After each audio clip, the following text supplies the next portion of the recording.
there are certain subjects parents have a difficult time discussing with children. So here with some advice on tackling some of those tricky topics is Dr. Aliza Pressman, a developmental psychologist and co-director of the Mount Sinai Parenting Center and co-founder of Seedlings Group. Aliza, welcome. It's so great to have you here. Thank you, Tanya. Let's start with a question I always have trouble with, which is one about attractiveness. Mom, am I pretty? Am I as pretty as a princess? I find that tricky, especially for little girls. It's really a difficult thing, and what I'm going to say is probably not going to be very popular, but when you tell your child that they're pretty, you're doing them a disservice. So a great way to think about it is, if I'm going to praise my child, I want it to be something I value, so something that we value as a family, right, and something that's in their control. Being attractive has nothing to do with you. Right. And it's a value that you may not want to set in your household. This may not be something that everybody feels, but for me, and I have 2 daughters, and I want to tell them they're beautiful all the time. But I also don't want them to think that that's something that we care about. So I try not to praise them or other people on their attractiveness in terms of just their physical beauty, and think about things that come from the inside that they can control, like being a kind person or thinking or being persistent. So what do you tell your daughter when she says, "Mommy, do I look pretty? Am I pretty?" What do you say? I say, yes, you are pretty, but more importantly, you're, and then fill in the blanks with whatever you feel like. Right, kind or generous, whatever it may be. That makes perfect sense. So you don't emphasize that. You emphasize the values that you want to highlight. Makes perfect sense. Now, here's another tricky one. I find this one particularly difficult because children are naturally altruistic, and I love that about them. You walk down the street, and especially my 7-year-old son, if he sees a homeless man, he says, "Mommy, why can't if this man doesn't have a home, why can't he come sleep at our home?" And I never know how to answer that, because you want to nurture that wonderful generosity that children naturally have, but yet, of course, you can't bring this person into your house. So how do you respond?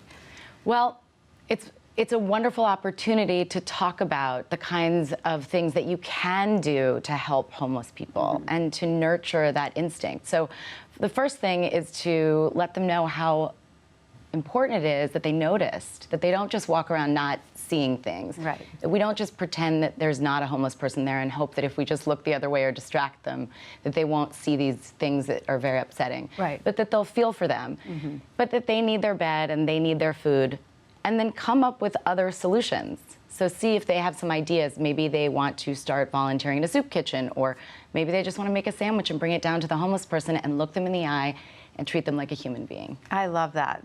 That's so important to me. You really do want to nurture that feeling in children.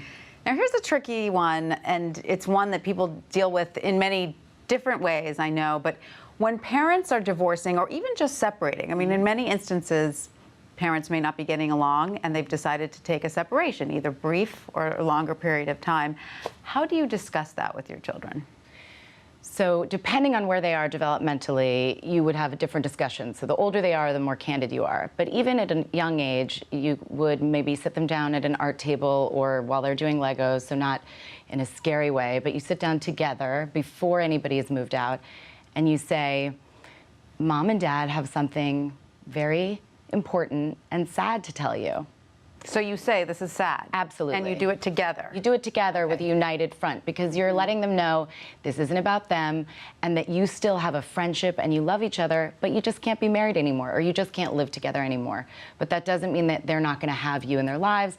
And they need to know that it's okay to be sad about it, but that when you're sad about something, and you can use examples from other experiences that they've had that have been a bit lighter, every day is a little bit easier. So even if it's sad, it's going to get better tomorrow and tomorrow and tomorrow. So you don't whitewash it. You definitely say this will be difficult, but we'll get through it together. Yes. And you maintain that united front. That's important. It's really important. Yeah. That is not a time to air your dirty laundry with. Right. Absolutely. Very, very, very good advice.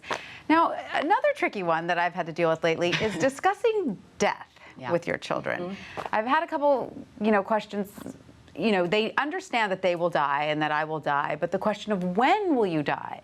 Of course, none of us know exactly when we will die, but they need to be reassured. So is this the time for the little white lie?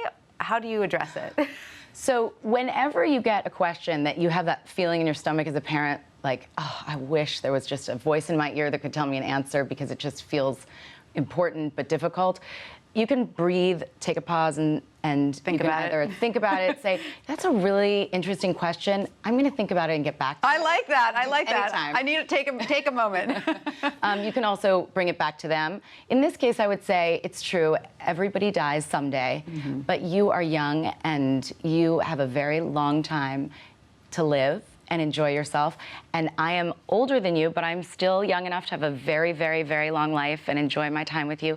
And then name an older relative, a grandparent, if you're lucky and you have a grandparent. Talk about them, remind them of older people that have lived very, very, very long lives.